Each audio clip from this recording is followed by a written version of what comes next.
Hey guys, welcome to my YouTube channel. आज हम अपनी इस वीडियो में मस्कुलर जो डिस्ट्रोफी डिजीज़ है उसके बारे में पढ़ेंगे। और पहले हमने HI हीयरिंग इम्पेयरमेंट और विजुअल इम्पेयरमेंट के बारे में पढ़ा है। आप प्लेलिस्ट में जाकर जो वो डिसेबिलिटीज़ हैं उनके बारे में भी ज़रूर देखना। और जो अपनी ये डिजीज़ है ये थर्ड है। इसमें मस्कुलर जो डिस्ट्रोफी है, पेशीय दुर्विकास है, उसके बारे में हम पढ़ेंगे। अब इसका मीनिंग देखते हैं है क्या। जो मस्कुलर डिस्ट्रोफी है बीमारियों का एक समूह है जो प्रगतिशील कमजोरी और मांसपेशियों के नुकसान का कारण बनता है। मतलब कि ये जो मस्कुलर डिस्ट्रोफी है ये एक ग्रुप, एक समूह क्यों बोला गया है, क्योंकि इसमें अलग अलग टाइप से जो डिजीज हैं, जो डिस्ट्रोफी हैं वो बताई गई हैं। तो जो मस्कुलर डिस्ट्रोफी है वो म्यूटेशन मतलब कि असामान्य जीन स्वस्थ मांसपेशियों के निर्माण के लिए आवश्यक प्रोटीन के उत्पादन में बाधा डालते हैं। मतलब कि प्रोटीन की कमी के कारण, जो एक आवश्यक प्रोटीन होता है उसकी कमी के कारण यह प्रॉब्लम होती है। और जो मस्कुलर डिस्ट्रोफी कई प्रकार की पाई जाती है, तभी इसको एक बीमारियों का या डिजीज का ग्रुप या समूह बोला गया है। सबसे आम किस्म के लक्षण बचपन में शुरू हो जाते हैं और ज़्यादातर लड़कों में होते हैं। जो ये प्रॉब्लम होती है ज़्यादातर लड़कों में ये प्रॉब्लम पाई जाती है और नॉर्मल ही इसके जो लक्षण हैं वो हमें सिम्टम्स दिखाई देते हैं। अन्य प्रकार वयस्कता तक स्तर नहीं जाते। मतलब क्या है कि जो वयस्क होते हैं, वयस्क तक जो वयस्क स्तर पर जो बच्चे होते हैं या जो पर्सन होता है उनमें यह प्रॉब्लम देखने को कम मिलती है, क्योंकि उससे पहले ही हम इनकी पहचान कर लेते हैं।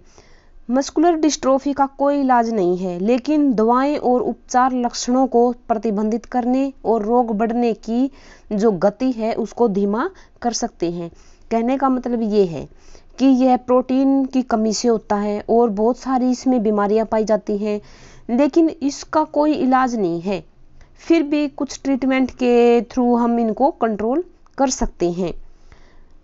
नेक्स्ट है जो पेशीय दुर्विकास। जो मस्कुलर डिस्ट्रोफी है उसका शाब्दिक अर्थ है क्षीण होना या पेशीय जो अपक्षय होना। मतलब कि जो अपने मसल्स हैं, मसल्स का कमजोर होना ही इसमें जो मेन इसका मतलब है, मीनिंग है, यही है। जो पेशीय दुर्विकास है वो आनुवंशिक रोगों का समूह है जिसमें कई तरह के पेशीय दुर्विकास होते हैं। उनमें से कुछ जन्म के समय दिखाई पड़ जाती है और उन्हें जन्मजात पेशीय दुपोषण कहा जाता है, जबकि कुछ अन्य पेशीय दुष्पोषण या जो दुर्विकास है वो किशोरावस्था में विकसित होते हैं। जो इसमें एक टाइप है बेकर MD, वो जो किशोरावस्था में होता है, लेकिन जो मोस्टली है वो बचपन से ही शुरू हो जाते हैं। पेशीय दुर्विकास की शुरुआत चाहे किसी भी लेवल पर हो, लेकिन उनमें से कुछ चलने फिरने की असमर्थता, यहाँ तक कि लकवा पैदा भी कर सकती है। इसमें जो मेन प्रॉब्लम होती है वो मसल्स में होती है। अब इसमें टाइप क्या क्या है इसके, जो मस्कुलर डिस्ट्रोफी है इसके बारे में हम 1 बाय 1 करके पढ़ेंगे। इसमें है Duchenne muscular dystrophy, Becker muscular dystrophy, congenital muscular dystrophy, myotonic muscular dystrophy, facioscapulohumeral muscular dystrophy, limb girdle muscular dystrophy, oculo muscular dystrophy, distal muscular dystrophy और एमरी ड्राइफ्यूज मस्कुलर डिस्ट्रोफी। इनके बारे में 1 bye 1 करके हम पढ़ेंगे। और कुछ important keyword हैं जो हम इसमें मसल्स जो डिस्ट्रोफी है इसके बारे में देखते हैं कि जो ये एक बीमारी है वो कभी ठीक नहीं हो सकती, सिर्फ कंट्रोल किया जा सकता है। इसे सेक्स लिंक्ड डिसऑर्डर भी कहते हैं। क्यों कहते हैं? क्योंकि यह मोस्टली मेल में ही प्रॉब्लम पाई जाती है, गर्ल्स में यह प्रॉब्लम बहुत कम देखने को मिलती है। और जो डिस्ट्रोफी है वो ग्रीक भाषा से बना है। डाइस का मतलब है डिफिकल्टी और ट्रॉफी का मतलब है पोषण करना, कि जिनका पालन पोषण करना बहुत मुश्किल होता है। जो 30 टाइप की यह प्रॉब्लम पाई जाती है। गवर साइन इसमें नजर आते हैं। अब एग्जाम में डायरेक्ट पूछ लिया जा सकता है कि जो गवर साइन है वो है क्या। इसमें क्या होता है कि कोई भी बच्चा हाथ या पैर दोनों के साथ चलता है। जैसे कुछ अपने एनिमल्स हैं वो दोनों के साथ चलते हैं, हाथ भी और पैर भी, तो जो इस कंडीशन में बच्चा होता है वो भी ऐसे ही चलता है। स्कोलियोसिस इसमें क्या होता है कि जो बॉडी है, अपनी बॉडी का लेफ्ट साइड या राइट साइड एक हिस्सा छोटा हो जाता है, तो मतलब कि वो टेढ़ा होकर चलते हैं। तो अब हम जो अपने ये टाइप पढ़े थे, इन टाइप के बारे में 1 बाय 1 करके पढ़ेंगे। फर्स्ट थी जो अपनी डचेन टाइप मस्कुलर डिस्ट्रोफी। ये है क्या, आप साथ में जो इमेज लगी हुई है, इमेज में भी देखना, आपको अच्छे से समझ में आ जाएगी।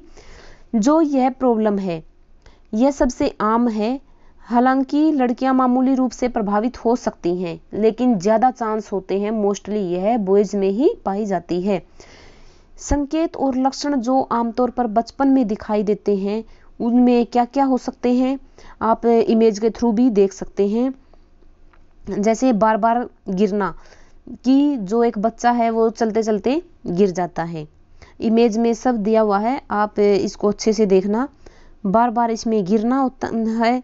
लेटने और बैठने की स्थिति में उठने में कठिनाई होती है। अगर बच्चा लेट जाता है तो उसको बैठने में प्रॉब्लम होती है, अगर बैठ जाता है तो वो भी उठने में प्रॉब्लम को फेस करता है। दौड़ने कूदने में परेशानी, डगमगाती चाल है, क्योंकि इसमें बच्चा खुद की मसल्स इसमें काम नहीं करती तो वो डगमगा कर चलता है। पैर की उंगलियों पर चलना एक इसका सिम्टम्स है जो हम बहुत अच्छे से देख सकते हैं, जैसे वो पंजे पर चलता है। पैरों और पिंडलियों की बड़ी मांसपेशियां होती हैं, मतलब कि वहाँ जो इसमें क्या होता है कि कहीं कहीं से मसल्स ग्रो करना शुरू कर देती हैं, जो कि एक प्रॉब्लम क्रिएट करती है। मांसपेशियों में दर्द और जकड़न शुरू हो जाती है। सीखने में समस्याएं इनको होंगी, क्योंकि अगर कोई नॉर्मल नहीं है, अगर कोई भी डिजीज है तो उसको एडजस्ट करने में प्रॉब्लम होगी। अगर एडजस्ट करने में प्रॉब्लम होती है तो उसको कुछ भी लर्निंग में या कुछ भी स्किल सीखने में प्रॉब्लम होगी ही। और जो ये प्रॉब्लम है 2 से 3 साल की उम्र में शुरू हो जाती है, और सबसे ज़्यादा ये 10-12 साल की उम्र में देखने को मिलता है। जो इस डिजीज में बच्चे होते हैं उनकी 20-22 या 25 की उम्र में मृत्यु हो जाती है। और इसमें कद बढ़ने में भी समस्याएं आती हैं, बच्चे बहुत छोटे रह जाते हैं इसमें। नेक्स्ट है जो अपनी टाइप है बेकर मस्कुलर डिस्ट्रोफी। इसमें भी इमेज है, आप इसमें ध्यान से देखना कि क्या क्या सिम्टम्स दिए गए हैं। इसके संकेत और लक्षण जो हमने ऊपर डचेन मस्कुलर डिस्ट्रोफी के समान हैं, जो पढ़े थे उसके ही जैसे हैं, लेकिन वे हल्के होते हैं और इसमें धीरे धीरे आगे बढ़ते हैं। लक्षण आमतौर पर किशोरावस्था में शुरू होते हैं, लेकिन 20 के दशक के मध्य या उसके बाद तक नहीं हो सकते। जो 20-22 की उम्र होती है उस तक अच्छे से पहचान लिए जाते हैं। बॉयज़ में ये बहुत ज़्यादा होती है, और 40-42 की जो एज होती है उसमें इनकी मृत्यु हो जाती है। नेक्स्ट है ओकुलोफेरिजेंस मस्कुलर डिस्ट्रोफी। इसमें इसकी शॉर्ट फॉर्म भी एग्जाम में पूछ ली जाती है, OPMD, आप देख लेना। जो OPMD है इसमें क्या होता है कि इसमें चेहरे और गर्दन की जो मांसपेशियां हैं, जो मसल्स हैं, वो कमज़ोर होती हैं। और जैसे इमेज में है, आप अच्छे से देख लेना कि जैसे अब इनकी जो गले में है या फेस पर जो ये सिम्टम्स हैं आराम से दिखाई दे रही हैं।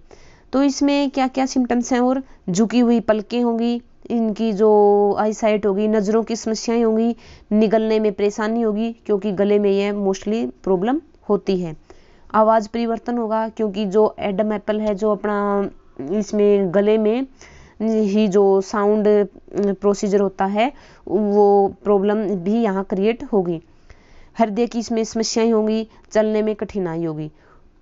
ओपीएमडी जो मस्कुलर डिस्ट्रोफी के दुर्लभ प्रकारों में से एक है, मतलब क्या है कि बहुत कम यह पाई जाती है, जो संयुक्त राज्य अमेरिका में बहुत ही कम जो लोगों को प्रभावित होते इसमें देखा है, और 40-50 के जो एज होती है उसमें यह प्रॉब्लम हम महसूस करना शुरू करते हैं।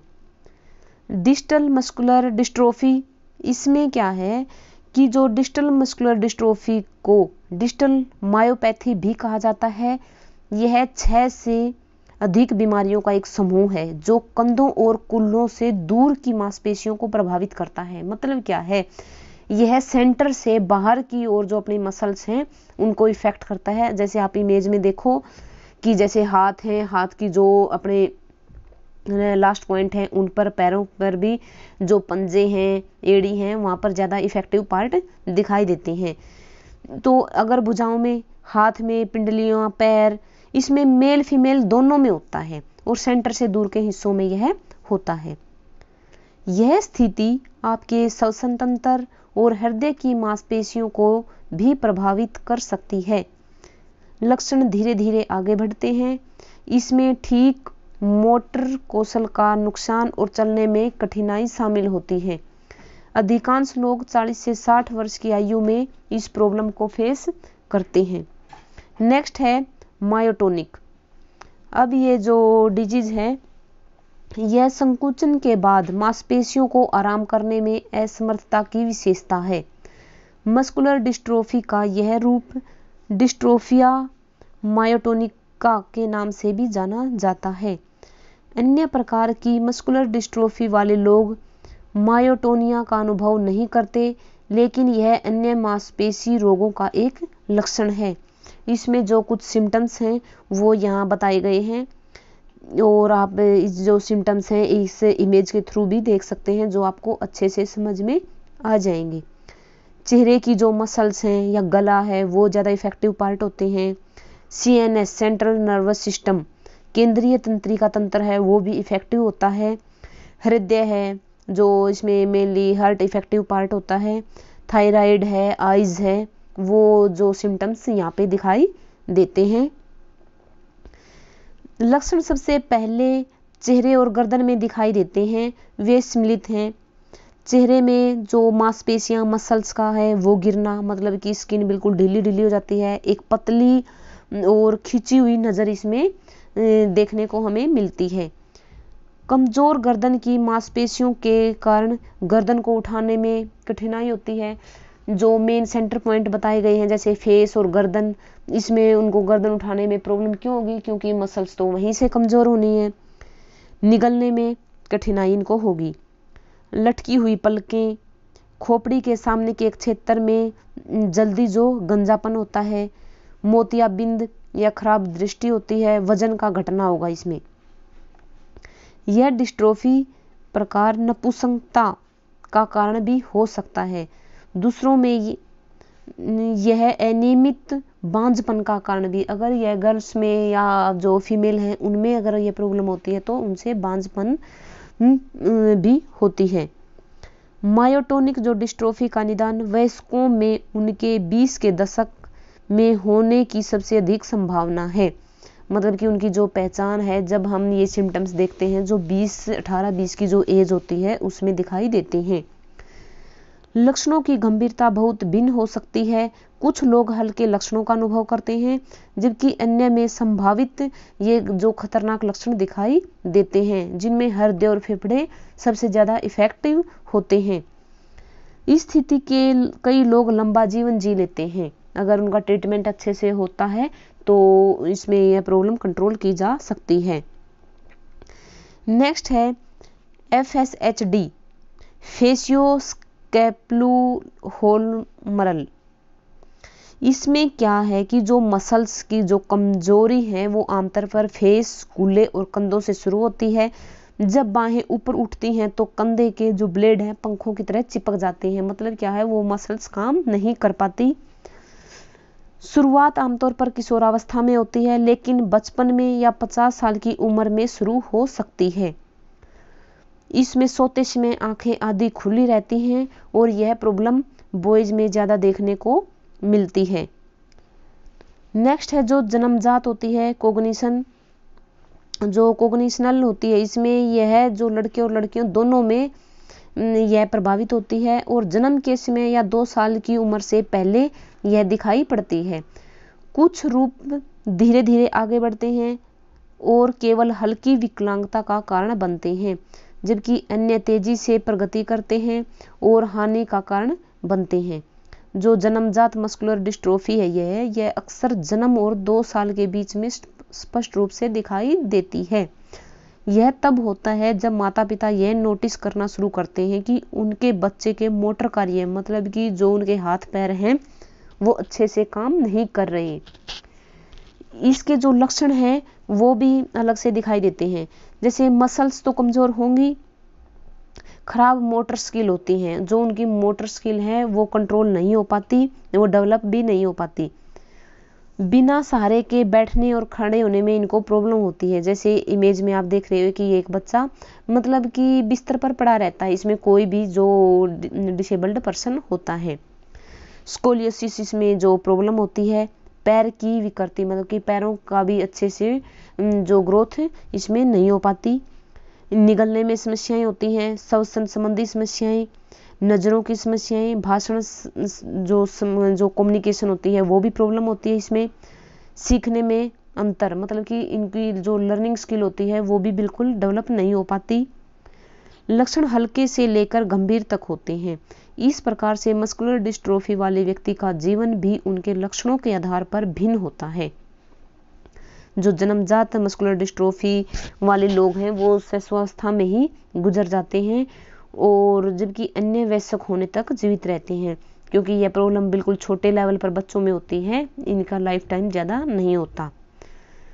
नेक्स्ट है अंग मेखला, लिम्ब ग्रिडल। कूल्हे और कंधे की मांसपेशियां आमतौर पर सबसे पहले प्रभावित होती हैं। इसमें देखो इमेज में, जैसे जो कंधे की जो अपने मसल्स हैं वो ज़्यादा इफेक्टिव हैं, तो इसमें सबसे पहले जो कंधे और कूल्हे हैं वो इफेक्टिव पार्ट हो सकते हैं। इसलिए इस पर जो यह प्रॉब्लम होती है वो बचपन और किशोर अवस्था में होती हैं और बॉयज और गर्ल्स दोनों में यह प्रॉब्लम हो सकती है। और जो ये बच्चे होते हैं वे पैर के सामने वाले हिस्सों को उठाने में कठिनाई महसूस करते हैं। नेक्स्ट है एमरी जो डिस्ट्रोफी है, उसमें क्या होता है कि मेनली हार्ट इफेक्टिव पार्ट होता है। जो ये डिजीज है एक प्रकार का मस्कुलर डिस्ट्रोफी है जो वंशानुगत बीमारियों का एक समूह है, जो मांसपेशियों की प्रगतिशीलता के हानि का कारण है, क्योंकि इसमें मसल्स डेवलप नहीं हो पाती। जो EDMD जो डिजीज है ये कंकाल की मांसपेशियों के लिए उपयोग की जाने वाली मांसपेशियों को प्रभावित करता है, जिससे एट्रोफी, कमजोरी और अनुबंध होता है। यह लगभग हमेशा हृदय हार्ट को यह प्रभावित करता है। और अगर हार्ट कोई ज़्यादा इफेक्टिव पार्ट हम मानते हैं तो इसमें जल्दी एकदम से अचानक मृत्यु होने की भी संभावना ज़्यादा है। यह एक मतलब कि रेयर प्रॉब्लम होती है, मोस्टली बहुत कम देखते हैं हम इस प्रॉब्लम को। जो एलन है एक जो फ्रिट्ज जिसने रिसर्च की थी उसी के नाम पर इस डिजीज का नाम रखा गया है। 5 से 10 की उम्र में शुरू हो जाती है यह प्रॉब्लम और 50 की उम्र तक इनकी मृत्यु हो जाती है। अब जो ये डिजीज है, डिस्ट्रोफी है, मस्कुलर डिस्ट्रोफी, इसके कारण क्या क्या है?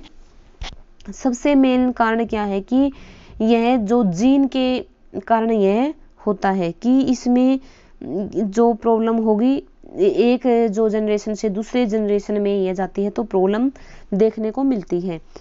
इसमें जो सेक्स लिंक्ड प्रॉब्लम इसको इसलिए बताया गया है क्योंकि यह जो मेनली है जेंट्स में या मतलब मेल में यह प्रॉब्लम दिखाई देती है। तो और प्रोटीन की कमी के कारण सबसे ज़्यादा है जीन, और नेक्स्ट है प्रोटीन की कमी के कारण भी यह प्रॉब्लम होती है। शरीर पर्याप्त जो डिस्ट्रोफिन नहीं बना पाता, इसे सही तरीके से बनाना होता है, और जिसकी वजह से जो मसल्स हैं वो डेवलप नहीं हो पाती और यह प्रॉब्लम हो जाती है। नेक्स्ट है जो इनकी जो कंप्लेशन है, जो जो जटिलताएं, क्या क्या इसमें जो प्रॉब्लम आती है। सबसे पहले है चलने में परेशानी। मस्कुलर डिस्ट्रोफी वाले कुछ लोगों को व्हीलचेयर का उपयोग करने की आवश्यकता होती है कि जो मसल्स हैं वो बहुत ज़्यादा डिफेक्टिव होती हैं, तो व्हीलचेयर का इनको यूज करना होता है।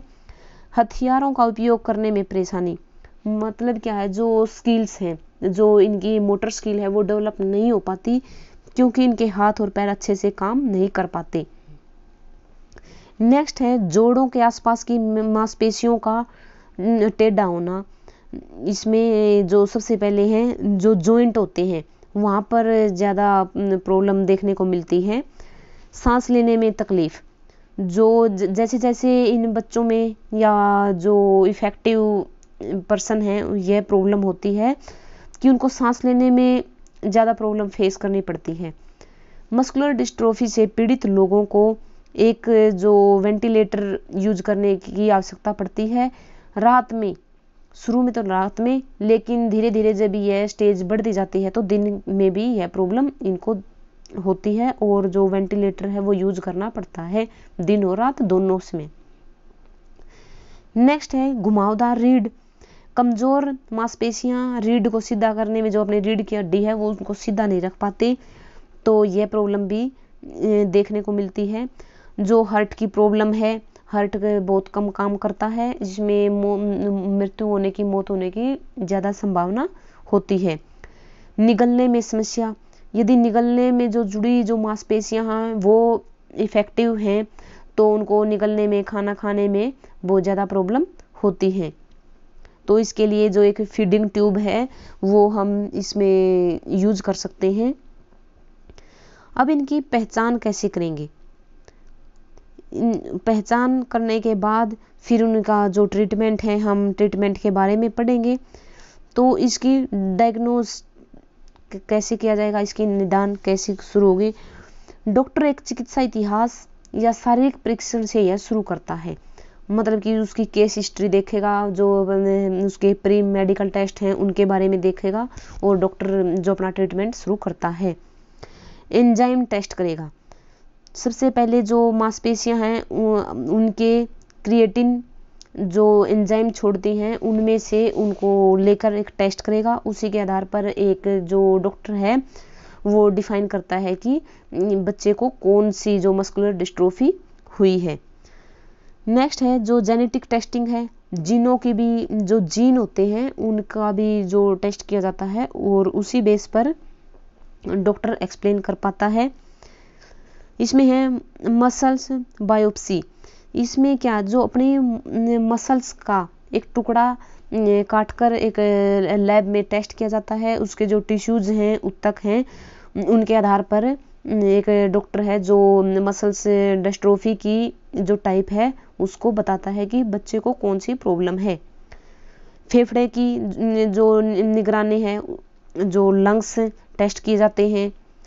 नेक्स्ट है इलेक्ट्रोमोग्राफी। इलेक्ट्रोमोग्राफी में क्या होता है कि एक इलेक्ट्रोड सुई डाली जाती है और जैसे ही आप आराम करते हैं और मांसपेशियों को धीरे धीरे कसते हैं तो जो इलेक्ट्रिक करंट होता है उसको मेजर किया जाता है और इस टेक्निक के थ्रू एक जो डॉक्टर है वो इस प्रॉब्लम को चेक करता है। नेक्स्ट है इसका उपचार कैसे किया जाएगा। तो वर्तमान समय में डिस्ट्रोफी का कोई इलाज नहीं है, लेकिन उपचार रोगों के को हम कंट्रोल कर सकते हैं। उपचार लक्षणों और किस प्रकार की जो मस्कुलर डिस्ट्रोफी है वो उस पर निर्भर करता है।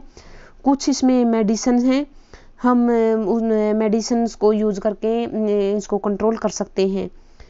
तो कुछ मेडिसिन हैं जो एग्ज़ाम में पूछ ली जाती हैं, वैसे बहुत कम चांस है लेकिन फिर भी हमें पढ़ना बहुत ज़रूरी है क्योंकि जो एग्ज़ाम लेवल है वो थोड़ा डीपली पूछते हैं। तो आप इसमें जो मेडिसिन है 51 है 53 है, इनको एक बार देख सकते हैं और उसके हिसाब से हम कंट्रोल कर सकते हैं। जो 51 है वो एक जो वीकली इंजेक्शन लगाया जाता है और जो 51 जो मतलब कि डिजीज जो मेजर की जाती है उसको हम दूर कर सकते हैं। नेक्स्ट है 53, यह भी एक जो वीकली है इंजेक्शन होता है, जो 53 के नाम से जो डिजीज है उसको हम दूर कर सकते हैं। नेक्स्ट है विल्टोरसेन, यह जो एक इंजेक्शन है यह भी वीक में एक बार लगता है। इसमें जो इफेक्टिव पार्ट है उसको कंट्रोल कर सकते हैं। नेक्स्ट है एम्फ्लाजा, इसमें कुछ टैबलेट होती हैं और टैबलेट से अगर कंट्रोल नहीं हो पाती तो हम इसमें इंजेक्शन भी प्रोवाइड कर सकते हैं। नेक्स्ट है मसल्स थेरेपी। मसल्स थेरेपी में क्या होगा कि मांसपेशी चिकित्सा के रूप में प्रभावी साबित हुए हैं। अगर उनको कुछ जो फिजियोथेरेपी होते हैं उनके अंडर अगर कुछ ट्रीटमेंट करवाएं तो रिजल्ट अच्छे देखने को मिलते हैं। इसमें मसल्स को मजबूत और लचीला बनाए रखने के लिए शारीरिक गतिविधि या स्ट्रेचिंग जो थेरेपी है उसको यूज करते हैं। श्वसन चिकित्सा या सांस लेने की जो प्रॉब्लम होती है या देरी से जो सांस आता है, जो हम मसल्स थेरेपी यूज करते हैं उसके द्वारा कम किया जा सकता है। स्पीच थेरेपी या विशिष्ट जो तकनीकों जैसे धीमी भाषण, सांसों के बीच रुकने, विशेष उपकरणों का प्रयोग करके मांसपेशियों की ताकत को हम संरक्षित कर सकते हैं, मींस कंट्रोल कर सकते हैं। तो हमने जैसे इनका ट्रीटमेंट पढ़ा, जैसे ट्रीटमेंट किया जा सकता है और इनकी पहचान कैसे कर सकते हैं, इनमें क्या क्या प्रॉब्लम देखने को मिलती हैं, और इसमें जितने भी टाइप बताए गए हैं 7-8 जो टाइप हैं हमने एक एक करके उनके बारे में पढ़ा। और जैसे इमेज के थ्रू भी आप अच्छे से अपने जो डाउट हैं उनको क्लियर कर सकते हैं। इस प्रकार हमने एक ही वीडियो में इस टॉपिक को कंप्लीट करने की कोशिश की है। वीडियो शायद थोड़ा लंबा हो गया है लेकिन हमने बिल्कुल अच्छे से डीपली इस टॉपिक को पढ़ा है और इसमें से क्वेश्चन आने के ज़्यादा चांस है, इसी वजह से इसको ज़्यादा डीप में पढ़ना पड़ा। आप इसको अच्छे से एक बार में अगर कुछ डिजीज समझ में ना आए तो दोबारा वीडियो देख सकते हैं और अपने इस प्रॉब्लम को अच्छे से सोल्व करना, क्योंकि जो ये डिजीज हैं मोस्टली डिजीज, क्योंकि जो इसमें डिसेबिलिटी बताई गई है तो डिजीज के बारे में ज़्यादा पूछा जाता है, तो आप अच्छे से इसको देखना। तब तक के लिए धन्यवाद।